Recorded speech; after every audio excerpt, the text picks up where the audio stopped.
Peace and blessings, family. It is on once again. It's yours truly, Bakari Jumbo. I'm the founder of EY Pele Movement. My beautiful wife, Amani Jumbo, she is the co-founder. We focus on your spiritual, your physical, and your financial well-being. It's going up in the building on today. Listen, I have a good friend of many years who I've labored with in the community. Him and I were both a part of the New Game Movement mentorship program in South Florida. Okay. And he also started a chess club down there, for our youth. Our brother is just very active in the community. Okay. So I can definitely vouch for the king. He invited me to come to, what was the name of that event down there in Miami, man? At Miami-Dade College, it was that might have been our fourth annual Black on Black Crime Solutions panel. Yes, indeed. So brother invited myself and my wife to come down there, man. So we've been laboring for a minute, man. So this brother truly is not an armchair activist. You know what I'm saying? Man? Hey, our brother been putting in the work, for years, in all seriousness, man. Our brother, he's an author, he's an activist. He goes by King Kevin Dorval. Okay, so listen, you guys are in for a treat on tonight. We're going to talk about Juneteenth and the superheroes of the Haitian Revolution. I am telling you, man, this brother is definitely a go-to in regards to the Haitian Revolution and about Haitian history, because as you can see back behind him, the flag, our brother represents his ethnicity. Our brother is Haitian. You know what I'm saying? So he goes over to his country. He helps his country. He went over there when they was having what situation they was having at the time. You had went over there and helped them out during one time. They was having something, and you flew over there real quick. Oh yeah, that was for the I had partnered with ATL for Haiti, was a nonprofit organization, and I flew down to Miami to help a big semi truck 16 wheeler truckload of goods to help with the there was like some kind of storm relief. And so yeah, that was like sometime last year. But yeah, shout out to ATLforHaiti.com. Yes, indeed, most definitely. So, fam, we get ready to kick this off. Listen, make sure you share, like, and invite. Make sure you hit that subscribe button. Make sure you go to our brother YouTube channel as well. Okay, he got a lot of powerful things going on. Okay, we get ready to dive in. Before we do that, we're going to go on a short commercial break. We'll be right back.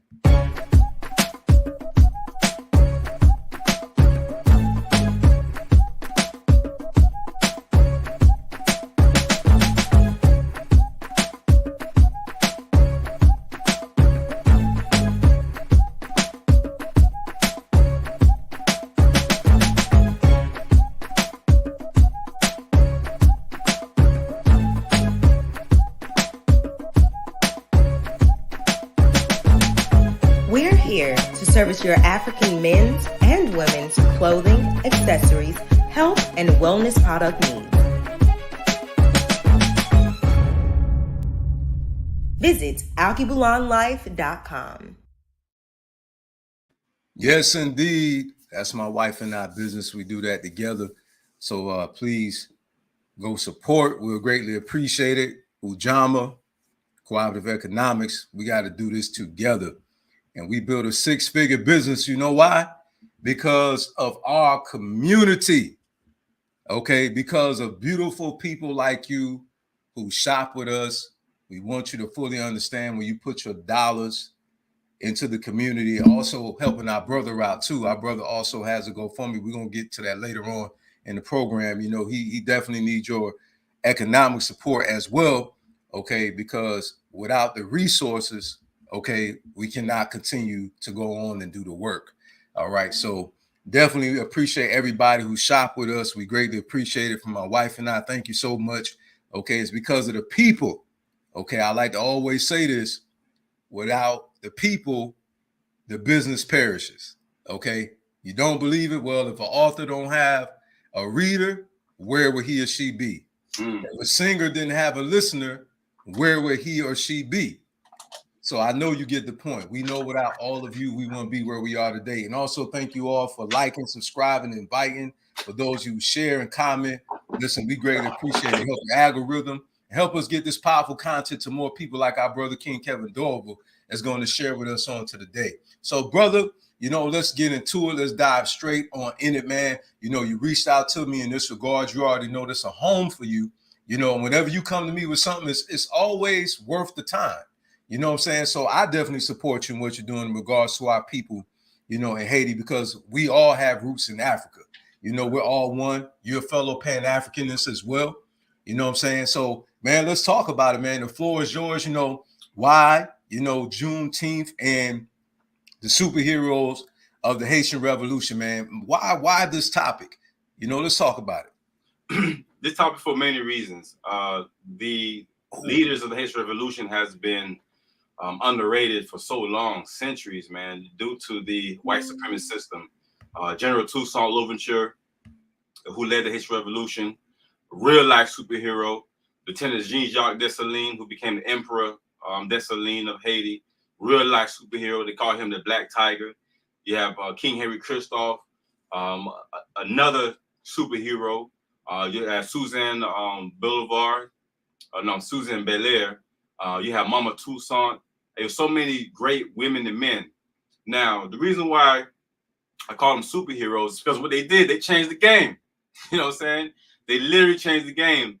Your ancestors, and whoever listening to this show, if you're African American, whether you're from the Caribbean, Bahamas, Jamaica, Trinidad, VI, wherever, all of South America, they would not have been free when it was free if it was not for what the Haitians did on the island Hispaniola. General Toussaint Louverture, after he kicked the butt of France, Britain, and Spain, he was getting ready to, which was the world superpower at the time, the greatest slaveholders of that time, the biggest armies of that time. They beat him. A small group of African men and women with a few weapons, some rocks, some sticks, a few guns. Most of the guns were broken, but a good strategy and unity beat the crap out of these multi-million-dollar armies. And what a lot of people don't know is that General Toussaint Louverture was the first, I guess you could say, the first global terrorist. A lot of people think it was Marcus Garvey was the first global terrorist, but it was actually General Toussaint Louverture. Napoleon, George Washington, they put a hit out on General Toussaint after the revolution. They was like, we got to stop this black man. As a matter of fact, Napoleon Bonaparte, which is, the French army general, who's labeled the best military strategist of all time. If let me ask you a question, brother. If you are considered the greatest, let's say you're the greatest boxer. Mm-hmm. Let's say you were Mike Tyson. Mm-hmm. And I'm as there we go.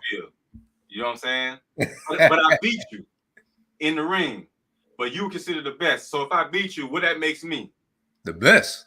Exactly. That's what Toussaint did in Napoleon. But you will never hear that or read that in the history books because they hear that information. After Toussaint had whooped them, that 13-year war, by the way, and 350,000 Haitians died in that battle, blood, sweat, and tears. He was preparing to invade the slave coast of Africa with 1,000 of his best men to go on a boat, from Haiti to the slave ports out there in Ghana and wherever, to go fight the Europeans at the ports, because they were capturing and enslaving our people and getting ready to ship them to wherever during the Atlantic slave trade, the transatlantic slave trade. But Toussaint was getting ready to stop all of that. That's some real life superhero stuff, if you ask me.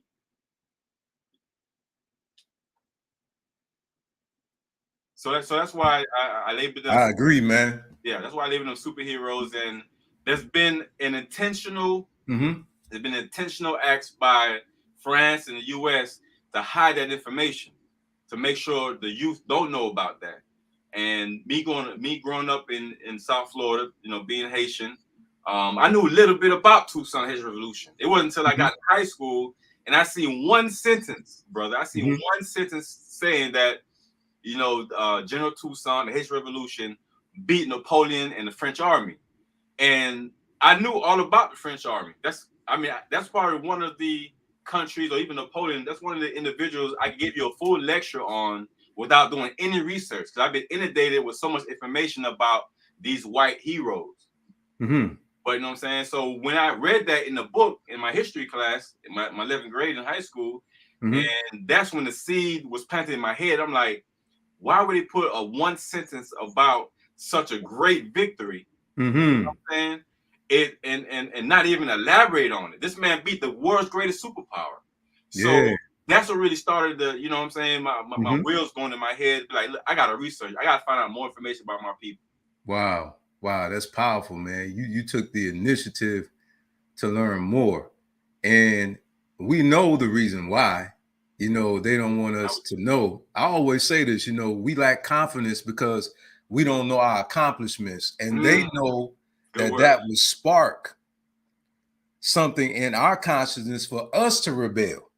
Correct. You know what I'm saying? That would give us that same courage. And that's why I love the ministry that you have, Courage to Believe, you know, very befitting for a soldier, you know, that put in that work, you know, and uncover the things that you uncover. Because I think that, honest with you, brother, that because we were not born into slavery physically, if you will, and then of course mentally, but I think some people, they don't take it serious. Like, you could literally lose your life for doing the work that you do.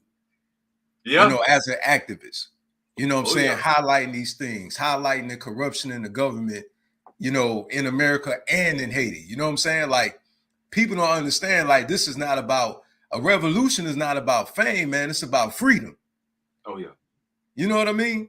You know what I'm saying? So, you know, talk to us, man, about what you got going on over there as well in regards to that, man. You know, again, you got Courage to Believe. You got a lot of things going on over there. You're going to be speaking in Atlanta, if I'm not mistaken, this upcoming weekend. You know, so, you know, talk to us about that, and why is it that the work that you do, you know, is so important? And how does it play a role, two-part question, and how does it play a role in, you know, the liberation of our people? Oh, definitely. And I can do that. Great question. And also, I highlighted the very first chapter of this book is called The Royal Bloodline. And before my mom passed away, rest in peace, Queen Rosette, she helped me write this first chapter and doing research about my lineage and just understanding who are my grandmother, my grandfather, you know, what roles they played in Haiti.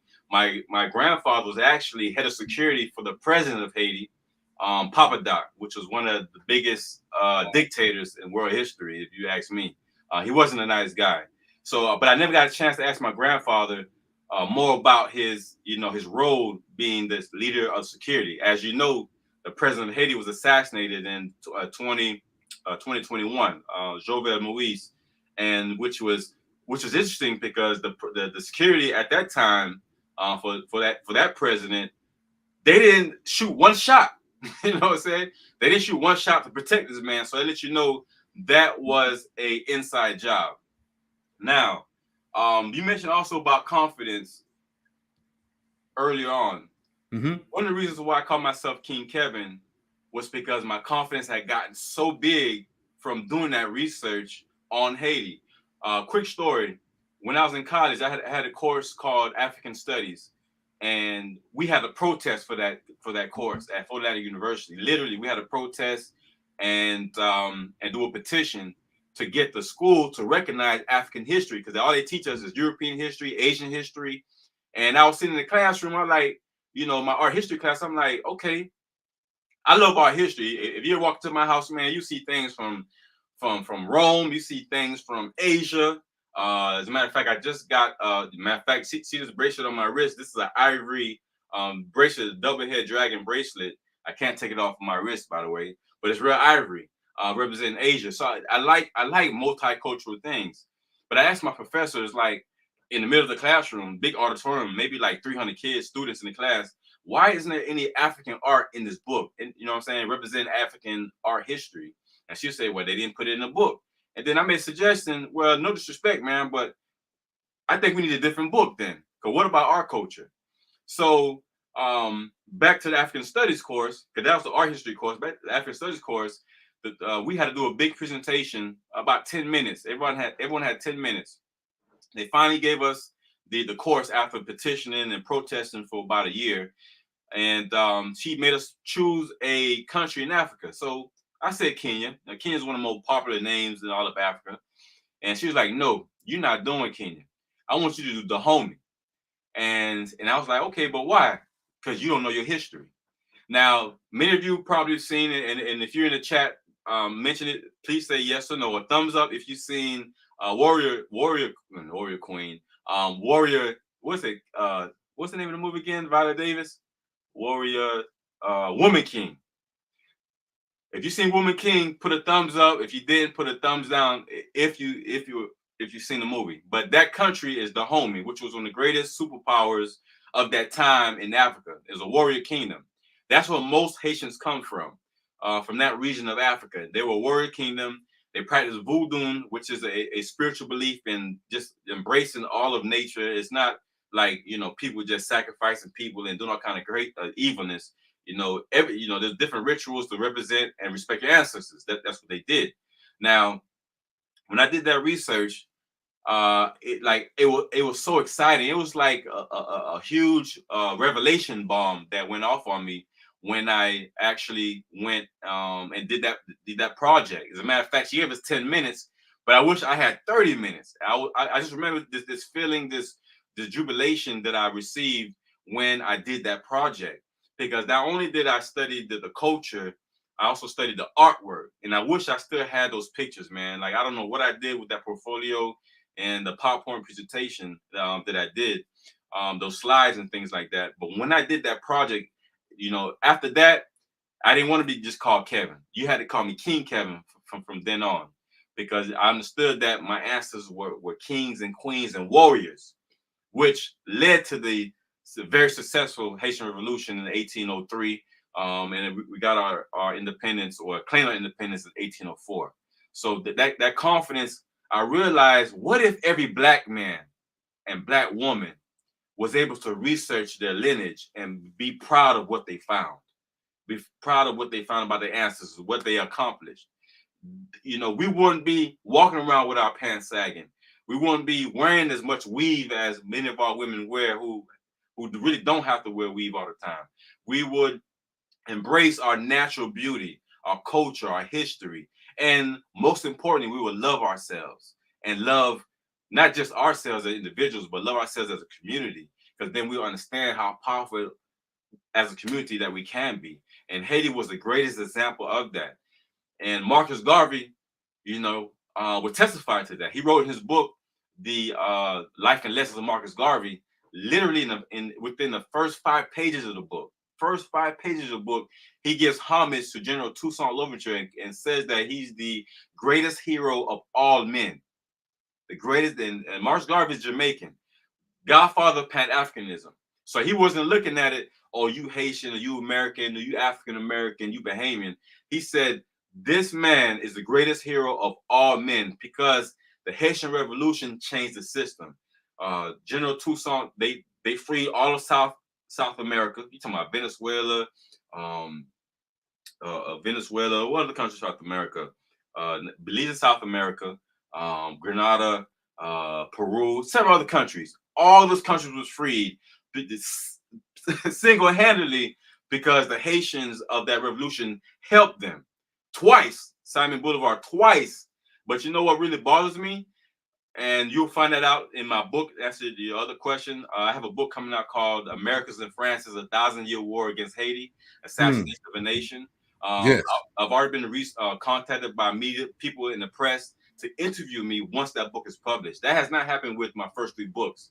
So that tells me that this is going to really build a lot of attention, because it's very controversial. And yes, I do recognize that my life could be on the line, or my safety, or whatever. But believe me, I'm not one of those good Negroes that's gonna say, please don't hurt me. I'm gonna defend myself. Exactly. You know what I'm saying? That's right, bro. I got things to do that too. So it's not just talk, or I'm one of these armchair activists, you know what I'm saying? One of these Twitter warriors. I'm a real life warrior. A real life superhero of 2023.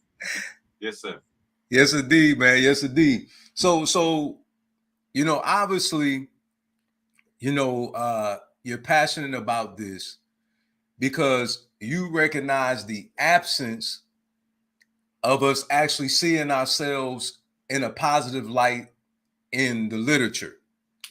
And I noticed that about you. You know, you're very adamant about showing us positive figures. Like, for instance, like 7 Types of Queens and Kings. Mm-hmm. You know, that book that you written, right? You know, you got a total like 4 books out in that regard. So, you know, why should people read any of your 4 books? Which one is your favorite or that you're looking forward to writing? Actually, the book that I'm looking forward to write is on General Toussaint Louverture, because the magnitude of his presence at that time and till today.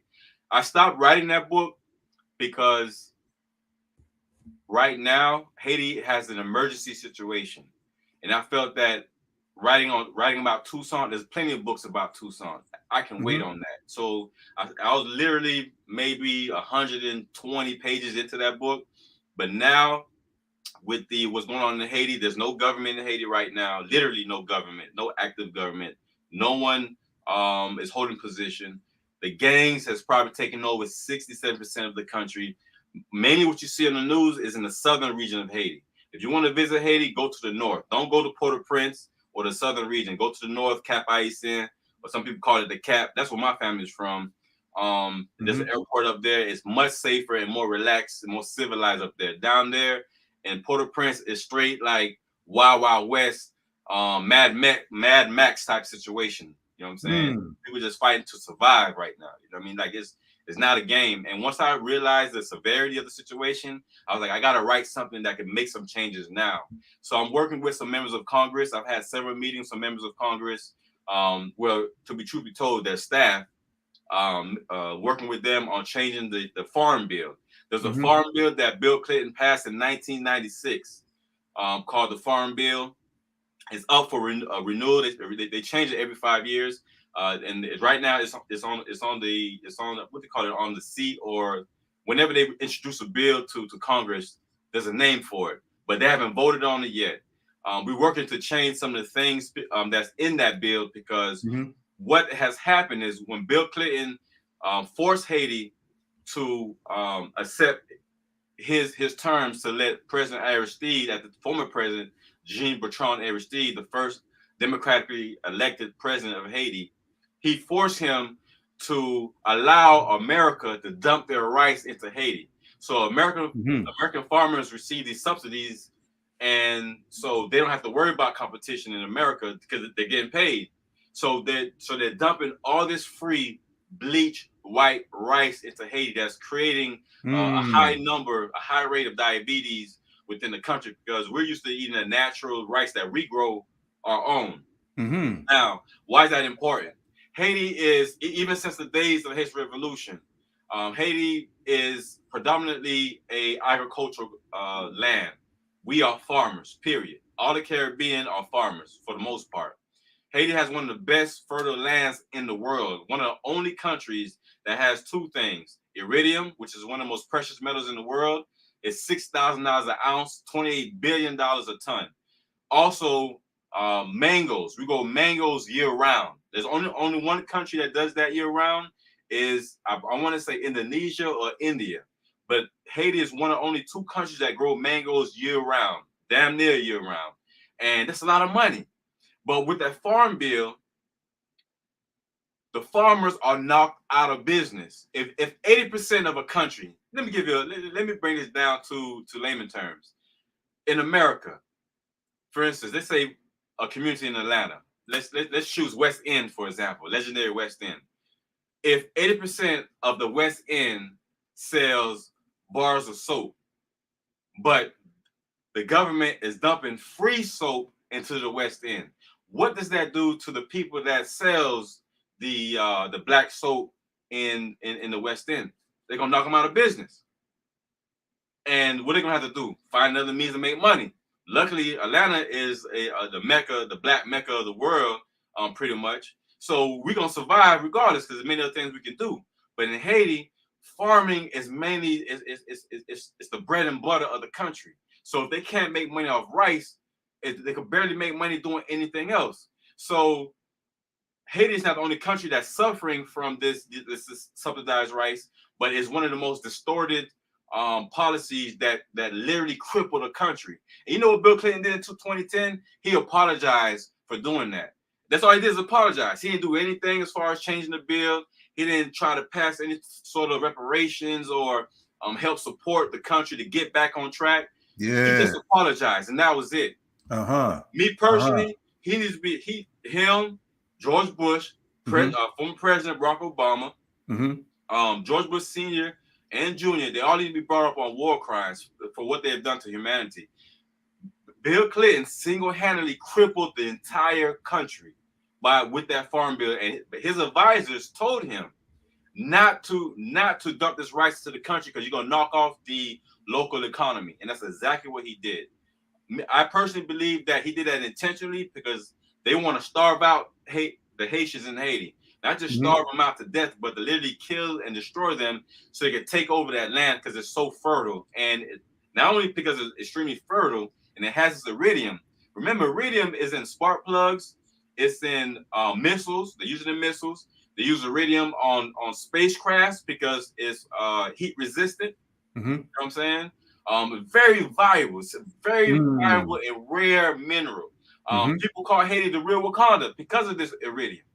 And supposedly Haiti has mountains of it.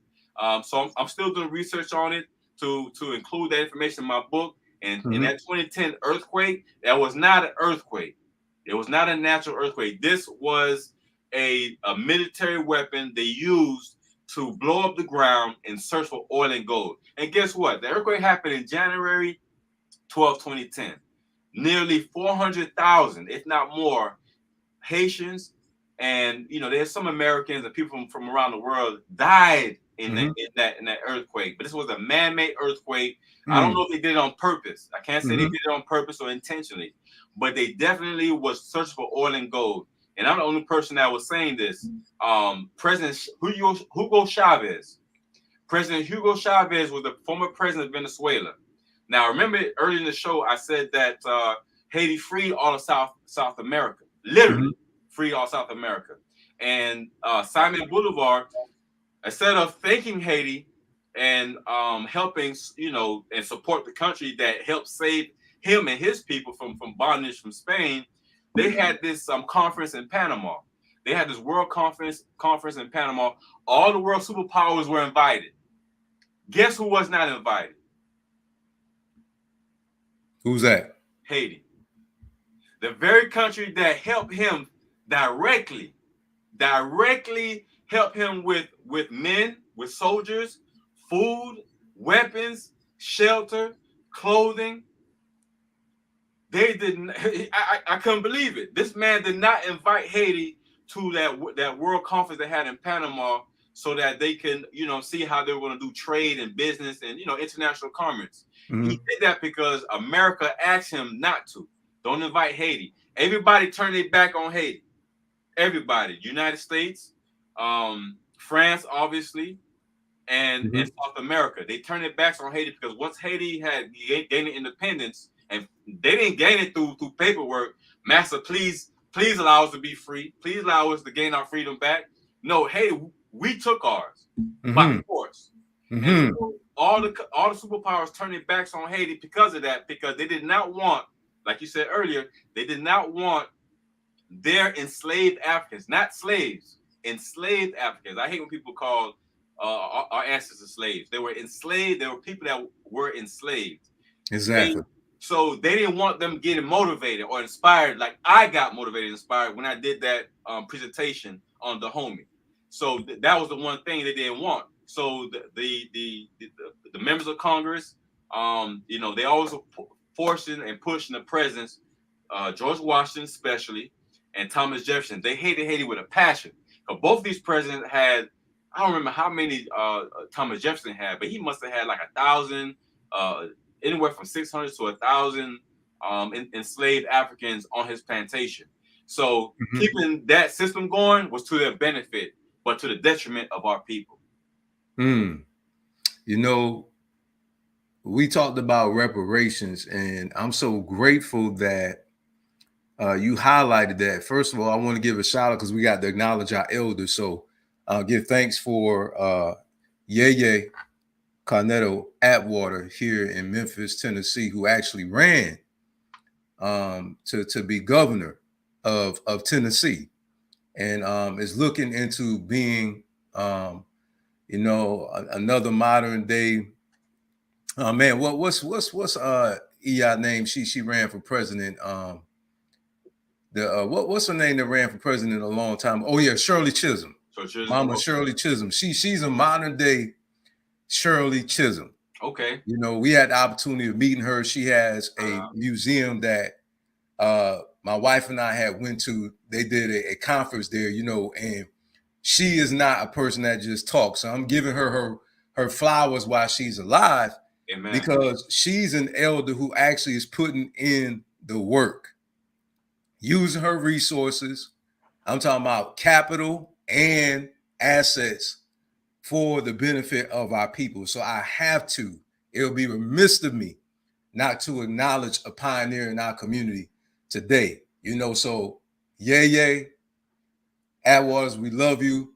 We appreciate you. Thank you for tuning in, Mama. Thank you, Queen Atwater. Much success to you as well.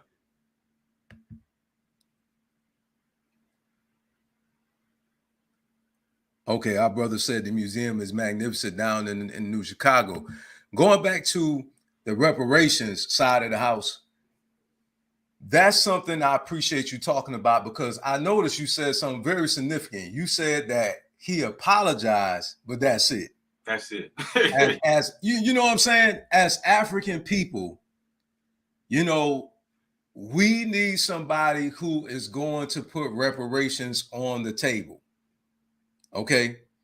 And we need them to publicize that when they're running for presidency. All right. And then, you know, we need to hold that person accountable. Right. I agree. You know, and we don't do that enough. You understand? We take crumbs from the table and that's it. No, they need to have the reparations agenda on the table, period. I agree. 100%. Listen, I'm tired of Europeans and descendants of Europeans talking about they're sorry when they haven't taken the resources from assets that they have accumulated, okay, from our ancestors' sweat and blood, and they just say, oh, I'm sorry. They're not sorry. They're not sorry if they're not selling those assets or giving it back to our people. It has to get put on the table, period, point blank and simple. Bottom line, they stole land in Rosewood. They stole land, okay, in Greenwood and Tulsa, Oklahoma, okay, haven't given it back. And the only thing they do is say, oh, we're sorry. Oh, I'm so sorry for what my ancestors did. Well, if you're so sorry, then won't you sell those assets or give those assets back to us, who it belonged to? See, we too moved by, oh, can't you see? Oh, they said they sorry. Not good enough. No. Not good enough. Not good enough. Our ancestors lost their lives. Lost their lives. It was forcibly taken from them. Do you understand? Yeah. But you let somebody get into office all because they just talking good? No. Where's the reparations agenda at? If they got enough money to go over to the Ukraine, and remember now, taxation with no representation. Some of you really need to understand what that means. They're taxing us, but nobody is representing us.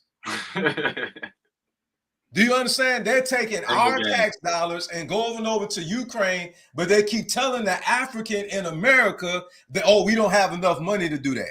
But you just gave billions of dollars to a people, not saying that their situation is not bad, but guess what? We come first. We help build this country. 100%. You understand? And for those who wondering why won't y'all just run back to Africa? Because our ancestors died here. That's the reason. They shed their blood here. It's That's what it unfinished is. work here. Mm. It was land that was stolen from us, that we can use the money from that land to go back to our homeland Right. and help build the motherland to where our ancestors came from. Do you understand? So it's a little deeper than that. A little deeper than that. Enough is enough. Now, I agree with you on that 100%. Go ahead, brother. Go ahead. Let it out. There's ample evidence that reparations here in America, any state in America, to be honest with you, in every state in America, should be told. But also, there's a great case for reparations in Haiti. When President Aristide, back in the 90s, he made mention to the fact that France extorted Haiti for 150 million francs, and they reduced to 90 million francs, but the equivalent of about, I want to say, to the tunes of about $500 million today. The thing is, when Haiti got its independence in 1825, France surrounded Haiti with ships and said, if you don't pay us this money, if you don't pay us 150 million francs, we're going to go to war with you guys again, knowing you can't afford to, because you just, got out of the 13-year war and beating us. And they forced Haiti to pay that. It took Haiti 122 years to pay that money. 122 years. Many of you guys recognize the Eiffel Tower, right? Now, New York Times did a big, matter of fact, when I first started my tour, the Black Legacy Tour, Stop the War Against Haiti, which is the title of my GoFundMe, to stop the war against Haiti, the March on Washington, lobby the Capitol Hill, et cetera, which is why we need your support. I first started the tour. I kicked it off in Chicago. Why? Because I didn't want to do it in Atlanta. I wanted to go to Chicago because Chicago was actually founded by a Haitian man, Jean Baptiste. Mr. Baptiste had, founded Chicago. He's a multi-millionaire. So I did it. Shout out to the Haitian American Museum of Chicago. You guys are listening. Thank you for hosting me there. But I started that tour because I realized there are so many people who have misinformation about Haiti, or don't know the severity of the situation, or what big of an impact the Haitians, our ancestors from the 18th century and mid 19th century, the sacrifices they made, and so and the suffering they're going through right now, and why the country is the way it is. Not because it is a backward country. They created it. They created that situation. They starved out the people. They stole the land. As a matter of fact, the Black Tiger, Lieutenant Dessalines, Jean-Jacques Dessalines, they call him the Black Tiger. He wrote in his Constitution, which General Toussaint wrote the second Constitution of the Western Hemisphere after the U.S. But when Lieutenant Dessalines wrote his version of the Constitution, he put in there that no foreigner, no white man can own land in Haiti. In 1915, when the U.S. occupied Haiti, first they robbed the country in 1914. They stole $500,000 worth of gold bars from the Haitian National Bank. No ski masks, just walked up in the bank with their guns, took the money out and put it on a U.S. Marine ship and brought it to New York, the Citibank. Then the following year, and if you ever study or watch war strategies, first they're gonna take your money, then they take your land. So the following year they came, invaded the country, took over the ports, and they changed that Constitution. You know how they changed the Constitution? U.S. Marines went to the Congress building in Haiti, where the Parliament was meeting, put the men in that meeting who was not going to be the good Negroes. They put guns to their head and told them, you have to change this law that Dessalines wrote way back in 1805, 1806. And they put guns to their head and told them to change the Constitution so that U.S. business people can go in and buy land and take land in Haiti. So they stole about 200,000 acres of land, and they changed the border because Haiti is two countries on that island Hispaniola, which means small Spain. You have on the west side Haiti, on the east side Dominican Republic. They changed the border to make Haiti smaller and to give the DR even bigger land. So they changed the Constitution, rob Haiti of that gold, money that's supposed to be used for civic, civil duties, for roads, hospitals, schools, government, police, security. You know what I'm saying? These things are what countries need to sustain themselves. So they purposely had this plan all along to cripple Haiti, one, for daring to stand up and fight for their freedom and gaining their freedom, embarrassing the world superpowers, and debunking that myth that African people like to be enslaved. We like to be tortured and robbed and chained and shackled, dehumanized. Like, we changed that mindset. Toussaint, the reason why Toussaint is the greatest, he's a real life superhero. You know what I'm saying? Like, no BS. I'm talking about he did real. I mean, if you read his story, there's a book by CLR James. He's from Trinidad. He wrote a book called The Black Jacobins and the Haitian Revolution. And every book, any book you read about Haiti, especially when it comes to the leaders of the revolution, they all give reference to the Black Jacobins book. Monumental book, game changer. As a matter of fact, I should have it up here. Matter of fact, I do have it up here. This book right here. I highly recommend anybody who wants to know, other than my book, 1,000-Year War Against Haiti, I highly recommend getting this book. It's called The Black Jacobins. I've read it twice. I'm going to read it again. It really sets the tone on how much of a mission impossible it was for Haiti to win that battle against the world superpowers at the time. You know what I'm saying? So while most our ancestors here in the U.S. were, you know what I'm saying, working on the plantation, yes, massa, if the white man say it's good weather, yes, it's good weather today, massa. You know what I'm saying? Hey, I'm not feeling, I'm feeling sick today. Yes, we feeling sick today, massa. In Haiti, it wasn't going down like that. A quick example. One of the greatest fears was Haiti's greatest motivation was being put back into slavery. And by the way, the United States owns Haiti, by the way, y'all. When the 1915 to 1934 occupation of Haiti, the United States of America, under FDR and Woodrow Wilson, they literally, you Google this, Google the 1915 Haitian American Treaty, or Haitian and American Treaty of 1915. You will see that the United States of America re-enslaved.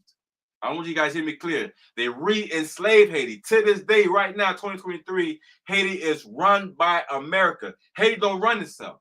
That's why you always see the U.S. intervening and doing coups and kicking out the, you know what I'm saying? They put who they want president. Every president since Jean-Bertrand Aristide and many before him, all the puppet presidents. But back to what I was saying, the key point. When Toussaint was alive, before he was kidnapped and died and tortured in the dungeons in France, because remind you, he was the world's first global terrorist because he fought for his people. Their greatest fear was being enslaved again. So he said, if we are going to be free and remain free, our freedom is in our soil. It's in growing our fruits and veggies and being able to sell it on the international market. He had that international mindset. Now, there was a story in Black Jacobins that CLR James tells that there was a man that people will ask him, hey, is a white man coming back again? Is a French coming back again? And see, he always had to convince them, look, we are here and we are here to stay.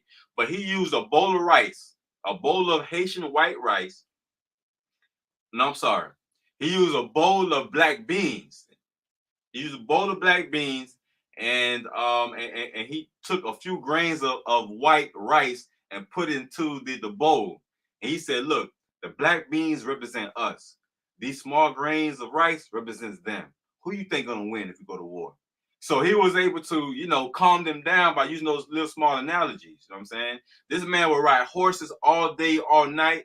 You would never know if he was coming or leaving. He was very mysterious like that because he understood that there was some men within his army who sold out and was spying for the French. So he always had to be kind of mysterious in his ways. He must have died. He must have escaped death at least a dozen times. You know what I'm saying? I mean, there's countless stories about him I've read. I have several books. There's a few people that have few books on. Frederick Douglass, I have a few books on him. Actually, Frederick Douglass was the first autobiography I ever read. I have plenty of books on Marcus Garvey. I have books on who else I have multiple books on Dr. Amos Wilson. I have almost all his books. You know what I'm saying? He's my mentor. Even he died many years ago. I read his books, listen to his lectures almost every day. Queen Amber, she's on the show. She'll testify to that. She knows I listen to it every day. Who else? Doctor, how you say his name? Out there in Africa, Senegal, the scientist, Doctor Anta Diop. I have a few of his books, but General Toussaint Louverture, I have at least dozen books on him. You know what I'm saying? That's how much high esteem and motivation I get, because I love reading how he was able to deal with people. He wasn't just a good statesman or politician. This was a real life warrior. You know what I'm saying? He would try to save some lives. Believe me, he would try to save some lives, but he would cut your neck. He would cut your throat. You get wrong. You know what I mean? So I take a lot of my motivation and inspiration about him. Don't be surprised if I come out with a movie within the next 5 years regarding General Toussaint Louverture. And which reminds me, Danny Glover was working on the movie since 1999, my senior year in high school, on the Haitian Revolution. It was called Toussaint. And Wesley Snipes was going to play Toussaint. Wesley Snipes, Angela Bassett, Don Cheadle, Pierre, and a few other actors were going to be in this movie that Danny Glover was going to produce. Danny Glover's grandma's Haitian. Most people don't know that. That's why he's so passionate about Haiti, because his grandma's Haitian. So he was coming out with his movie. But guess what? Hollywood was threatening to blackball him if he came out with that movie, because the movie was not going to have white people as heroes. There's no white heroes in the movies. So they threatened him, and he just let it go. Yeah, so they went through the same thing with Black Panther. Really? That's why they didn't want Black Panther to, and it's really the racist folk, and I want to be clear about that, because I recognize that all of them are not the same, but you just had the racist people, that didn't want us to rise up, because they don't want us to be free. You know what I'm saying? They want us to continue to be under their power. Mm-hmm. That's the reason why you don't have numerous business owners. This is the reason why we don't have our own manufacturing. Okay, this is the reason why we don't have our own car dealerships. And I'm not talking about family. And some of you guys got to understand, okay, even though somebody owns something that's black, if it's a Eurasian brand, then it's not black owned. I know that may sound like an oxymoron, because, well, don't he own it? But it's not an African brand. Exactly. You understand? We need our own, because that's where we get the power from. You understand? It's 100%. Ownership. That's why Tulsa was bombed, right? That's why Rosewood, what happened in Rosewood, and amongst so many other places where gentrification happens, to where they rise it up so high to where they know that we can't afford it and push us out. See, money gives you power. You understand? Of course. Money gives you power. And for those who don't think so, you are sadly mistaken. Money is power. First of all, I'm a retired Marine. I went to combat in real life. War takes logistics. You need money to even fight in real life in battle. You understand? You cannot sustain a battle without economics. So for those of you who are sitting back and you just want to kumbaya, my Lord, and you just trying to sit back and fold your arms, listen to me carefully. Yes, sir. Listen to me carefully. Do you want our people to keep being born by default in a colonized place? How do you think you got the liberties that you have? Do you think you got the liberties that you have by just sitting down? See, this is the problem with us. A lot of us don't want to fight. You don't have to fight like the Black Panther Party. You understand? Dr. Martin Luther King Jr., he fought. Just like martial arts. there's numerous fighting styles, but let's underscore the word fight. Correct. You got to fight. Your parents, how long will you keep allowing your children to go to a school where they never see themselves? You know, our ancestors boycotted. We talk about this so much. We talk about our ancestors, but how many of us are going to continue the work? We keep allowing our children to have these European names. We still got European names. Why? Don't you know you have the right to go to the courthouse like I did and change your name? Why do you want to keep the colonizer's name? Why do we keep this going on? Why do we keep trying to talk like them, dress like them, act like them? You know why? Because we're scared of them. And until you stand up and stop allowing a bully to bully you, they're going to keep bullying you. Do you understand? That's a fact. Some of you are too afraid to suffer. And if our ancestors were scared like you, we would not be free. We wouldn't have civil rights. Let me share something with you real quick. Let me kick some science to you real quick. Some of you who claim to be natives of this country and think because you send your paperwork to the United Nations, you think you still good? You think you good because you did that? Let me help you understand something. Do you not know the United States of America was sitting on the UN during the time of Jim Crow law? I'm going to say that again. And I'm going to ask you this again. Do you think that it means something because you sent indigenous paperwork to the UN when the UN never stepped in and did nothing when they're supposed to defend human rights? You don't think that they know what's going on in Africa? Why didn't they come into the United States of America when our people was under the Jim Crow law, being treated inhuman? You know why? Because they were sitting on the board. The United States of America has a permanent seat on the United Nations. Wake up. How can you have a government that just had the Crown Act enforced in 2022, which defends us against discrimination for our hair in 2022, but yet you think you slip through the cracks? You better wake up, African man and woman, and recognize that you're in a war. I mean, truth be told, we're behind enemy lines.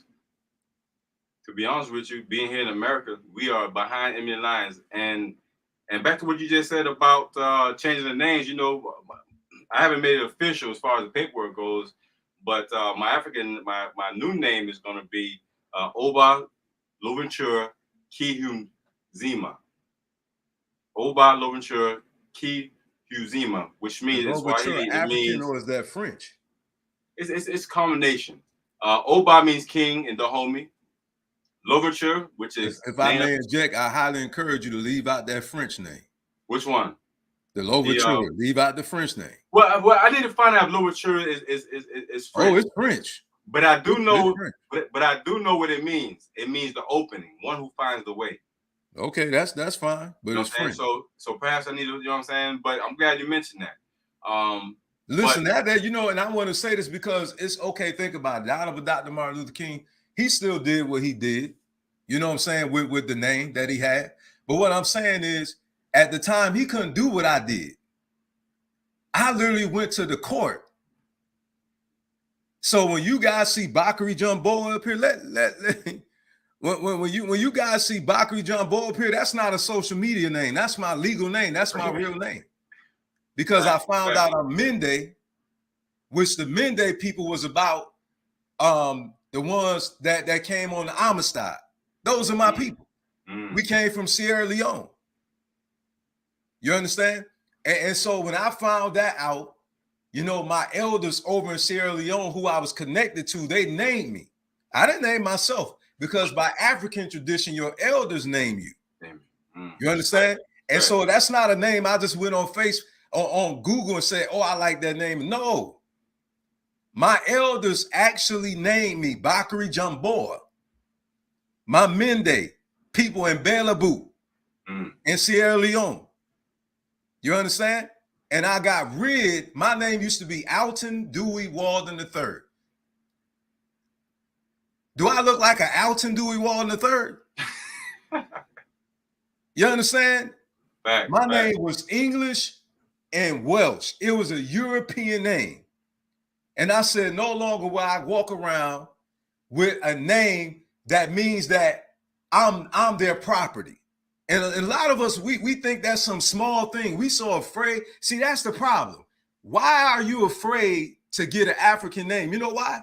Because you think that those racist individuals will not hire you. And you try to be as European, as close to being as European as you can without bleaching your skin for some of you. See, that's the reason why we need our own businesses. Because I'm a CEO, my wife, you know what I'm saying, and we own our own businesses, and no African person who want to work with us has to be concerned about that. You understand? Some of us don't want those. You know why? Because of that. Oh, they won't hire me. So you're talking about the European. The race is European, right? Mm-hmm. Right? See, I'm just telling y'all the truth, family. Listen. This is not about fighting out of hate. This is about love. Do you understand? It's a difference between you fight from hate and out of love. First of all, those races are brainwashed. That's a mindset that's taught to them. Do you understand? It's no different than the human suicide bomber over in Iraq. When I went to Iraq, I went to combat 3 times. Do you know they had little children walking around with bombs on them because they brainwashed them to think that they was doing the work of Allah? Oh man, hear me now. Hear me. That's deep. Do you understand? Even that verse in the Bible even says, let's communicate on some of y'all level. Do you know it says they would do things thinking they're doing God a favor? Huh? Do you understand these racist people thinking that they have the right, according to the Bible, to do what they're doing? Do you recognize how crazy these folk are? How brainwashed these folk are? They think they're doing the work of Christ.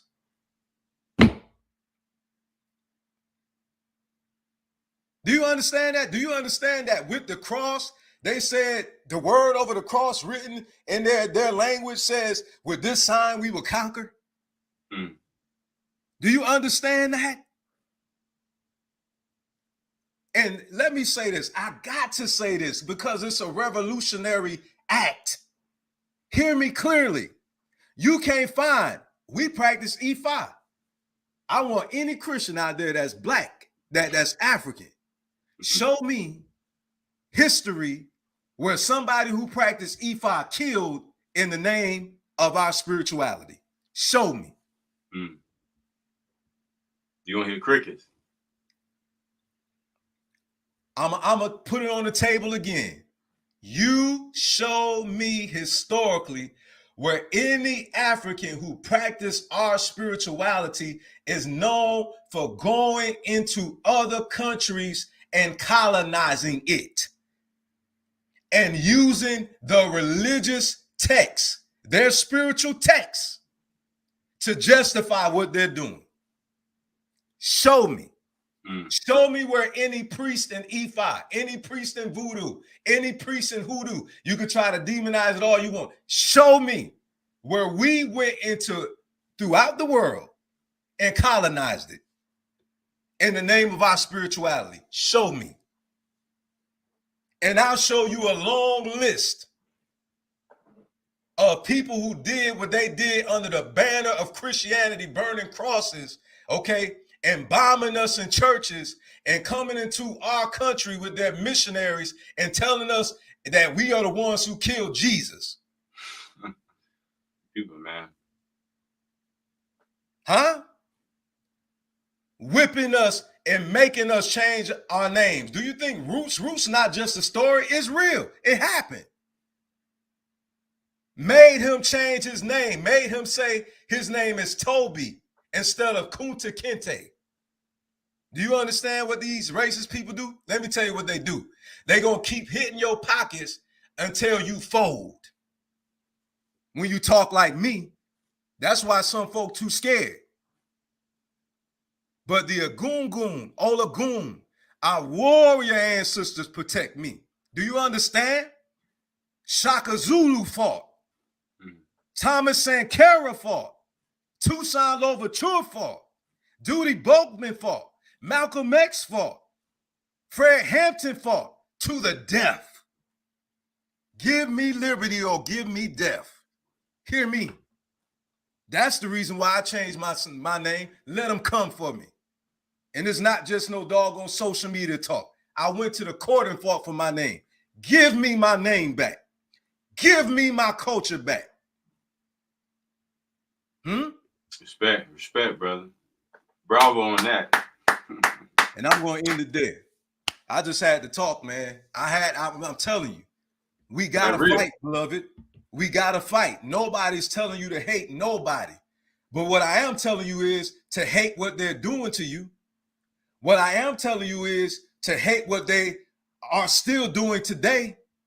What I am telling you is that you need to start standing up for yourself and for our next generation. I'm a grandfather.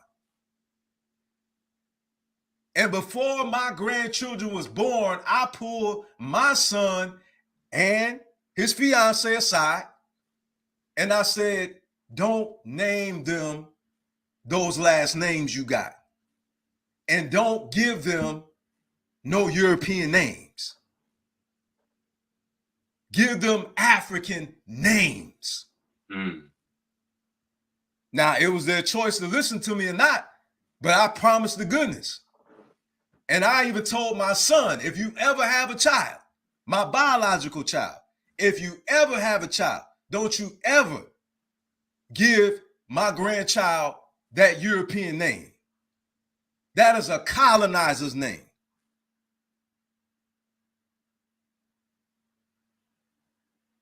We got to stop being so scared, and we got to start loving ourselves, and we got to come together and we got to fight. You know why our ancestors were so successful during the civil rights movement? Because they fought together. They gave each other rides. They wasn't arguing over petty stuff like we doing today. You know the reason why movement's not successful? You know why they stop moving?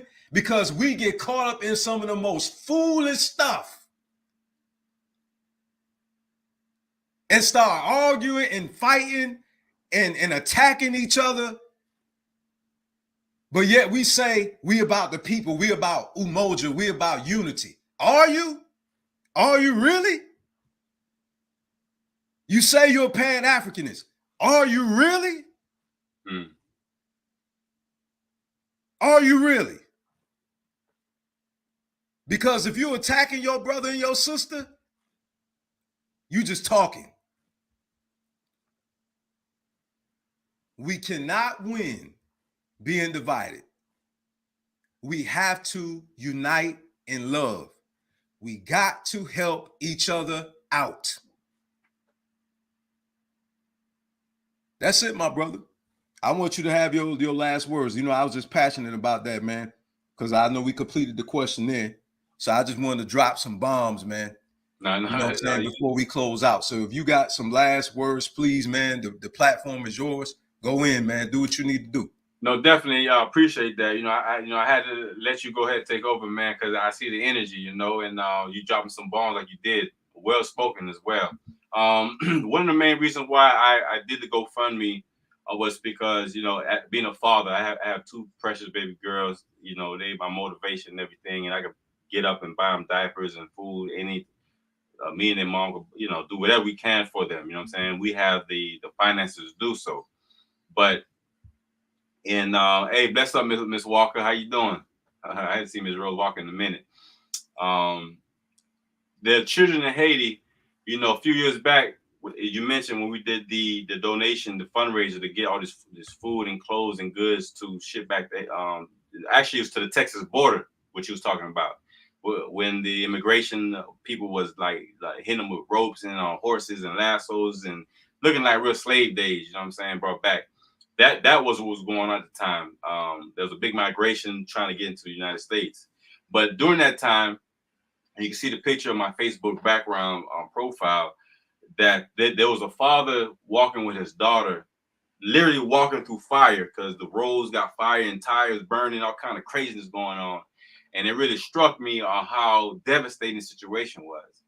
And being a parent, it just hurt me to know that there are people out there that can't buy their children diapers if they need to. They can't get them fresh water, milk if they needed to, or medical care. And in Haiti right now, today as we speak, there are nearly 2 million children that are homeless in Haiti right now, homeless, not in school, don't have proper supervision, clothes. Many of them don't have shoes on their feet because the parents either died or just, let the wind take care of them. Just let them go on with the wind. So these kids, some of these little kids, you're talking about 9, 10 years old, 11 years old, are selling their bodies to the tourists who come into Haiti, selling their bodies to buy a bowl of rice or some chicken to eat. You know what I'm saying? That's the reality of the situation. So when I realized what was really going on, because I have family in Haiti I'm in contact with all the time. I sponsor a couple of kids to go to school in Haiti, a couple of family members go to school in Haiti right now as we speak. I had to do something, you know what I'm saying? That's why I started writing a book on Tucson and really focus on trying to change some of these policies, these unfair trade policies, the farm bill that the U.S. have. So right now, we started GoFundMe about a year ago. We literally had $998. You know what I'm saying? We're going to raise $20,000. We are $2 short of $1,000. And it took a year to even raise that much. So I really hope that people, listen to what I'm saying. This is not a scam. You can Google me, research me, look at my resume, look at my track record, like my brother was telling us earlier today about the things I've been doing in the community. Look me up. I have a political science background, so I understand politics and how laws get passed and et cetera, et cetera. I'm a real grinder. I'm a real person, you know what I'm saying? And I really want to help get as many of these children off the streets as possible. And we can't do that if the parents are struggling. The parents got to be good so the children can be good and stable. We got to change that farm bill. So I need as many people who's watching this show tonight. If it's $5, if it's $500, if it's $5,000, your donations are tax exempt. We do have a 501c3 under my nonprofit, The Courage to Believe International. Website is thecouragetobelieve.com. You just go to my website, kevindorover.com. You'll see the GoFundMe link there. Please support it. If you don't have any money, if you claim it to be broke, and I would not tell anybody to claim brokenness, first of all. But please donate what you can. But brother, I appreciate you. Hey, you know what, man? For donating. You donated at the very beginning of the fundraiser. I'll make a current one. Yeah, you were like one of the first 5, people that donated. You know what I'm saying? I do appreciate that. And you know what, man? Well. Like I said, cooperative economics, man, and family. This is the reason why too we got to get our money up, because you see what this work this brother doing, it requires resources. Even for me to be on here, believe it or not, some of you may think it's free for me to be on here, but not branding. When you want to take your business to the next level, like StreamYard is free if you don't want to brand your business. You know what I'm saying? But branding, sends a message and it leaves an imprint on your consciousness. If you don't believe me, what do you think about when you see the golden arch? The M. You think about McDonald's. Think about fries, Big Mac. When you see the Mercedes-Benz sign, you think Mercedes-Benz. You see a Nike sign, so forth and so on. So branding is important. It literally brands on your mind. It sends out a message. So when people look at us, they'll think here about the people. They see that logo. Oh yeah, that Iwa Pele. That's good. That's gentle character. Yeah, that's that gentle character movement. They about that life. They about the people. You understand? So you want to send that message out, man. You want to take it to another level. You understand? You know, you got to start getting to the psychology of things. Amen. You start understanding why we need to do what we're doing. And then again, like I said, you know, how can you practice cooperative economics without any money? I say this all the time. That's why, brothers and sisters, we got to stop running from financial education. Everybody that's teaching you that is not trying to get money from you. We're trying to get it to you. You understand? You know what I'm saying? I retired at 39 years old. I promise you I'm not after your money. For real. I've been retired. I'll be 47 this year. You understand? I retired in 2015. That's 8 years. You understand? So I'm not on here for your money. You understand? This is about furthering the work. If we want to go to Africa and do archaeological work, well, that's for the sake of you as well, because we're able to bring the content to you via, you know what I'm saying, the program. But we got to get over there, right? And if all of you are benefiting from that information, why wouldn't you come together and pull together your resources, give a couple dollars here, you know what I'm saying, whatever you can do, you know, to help for the furtherance of that work. You understand what I'm saying? You know, so it's not like the pastor where we're using a Bible verse, which is being taught wrong anyway, because you're not a Levite. You know, they're not Levites. It's a Hebrew book, and it's under the old commandments. It's under the Old Testament, but yet they tell you you're under grace. But that's another story. I'm gonna leave that right there. You can go check that tithing message out that I got, you know, in that regard. But you know, long story short is we got to use fundings, okay? And we can't do it by ourselves. We can't keep using our own funds, you know what I'm saying, to do everything. So this is where we come together as a village and we bring our resources together to further the work. All right. So that's what it's all about. It's not about somebody running off and going by Mercedes Benzes and going to, you know, get a brand new house. And this money he asking for, what house he gonna get with that? The money he's soliciting for, what Mercedes Benz is he gonna get with that? That'll probably pay one house, one rent payment. That's it. So the brother not asking for, you know, a plethora of money. You know what I'm saying? So let's come together. You know, let's help out the best that we can. You know, for those who can do it. You know, those who can't. Hey, we understand. It's hard times economically. I get it. You understand? If you can, you know, reach out to the brother so we can help the furthest of the work so he could keep traveling and teaching the powerful information that he's teaching. Okay? All right, family? I appreciate it. Hey, Kev, you got any last words, fam? Because other than that, we out. Yeah, man. EY Pele Movement, man. I appreciate y'all, man. You guys are one of the realest groups out there putting out the information for the people, man. I just want to encourage you. Keep going. Keep doing what you're doing, man. Blessings to everybody who tuned in. Definitely. And if you're in Atlanta, check me out this Saturday, Juneteenth, Saturday, at 1 o'clock at the Olympic Centennial Park here in Atlanta. It's going to be hot. I'm going to set the stage on fire. And also, happy Father's Day in advance to everybody whose fathers and who love their father, who's tuned in. If your father passed away, rest in peace to him. But thanks for the opportunity, man. I really do appreciate it. This will be the first time, you know, you're going to hear about me, man. Because when this book come out, America's the Francis 1,000-Year War Against Haiti, Assassination of a Nation, man, I'm going to be on CNN. I'm going to be on Fox News, all type of, you know what I mean, traveling. So just be on the lookout for King Kevin. I'm in the building. Hey, and it's all good. Hey, for those of you who tuned in, everybody that's out there, showed my brother some love and support. Thank you. My wife and I, we do these programs every Sunday and Thursday at 6 o'clock p.m. Central Standard Time. Okay, from our YouTube channel. Also, we have a private Facebook group, EY Pele Movement, as you see it displayed right there. You know, you could come, you know, join the private Facebook group. Before you do, I bet you I don't just let people join. Okay, I'm talking about like with cameras on type of vetting. Okay, I don't play. You know what I'm saying? You know, we protect. No, brother, I'm serious. Yeah, you know what I'm saying? Because you got people that's hacking. You know what I'm saying? Stuff like that. We protecting. You know, the ministry. We're protecting the people, and we want to make sure that you're legitimate. Okay, you know. So before you come in there, we're gonna have to talk. We got to see where your head is at. You know what I'm saying? And we'll take it from there. But you're not just joining that group. You know, you got to go through me. All right.